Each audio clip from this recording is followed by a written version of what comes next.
اللقطة الجهة اليمنى حليمية أرضية توصل لمزيان تدخل منطقة عمليات أرضية والهدف الهدف الأول. الهدف الأول في ال 45 ثانية الأولى مع بداية الشوط الثاني.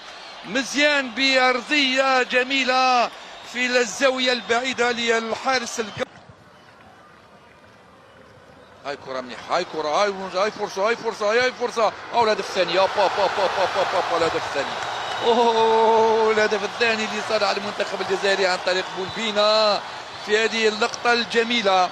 بعد جات على الجهة اليسرى من مداني وصلها ل أقول لي والمباراة. ما شاهدناش توقفات كثيرة لكن التغييرات نعم هاي كرة بولبينا يدخل منطقة عملية باليسرى والهدف الثالث. يا قلت الحفل سينتهي بهدف ثالث هذه المرة.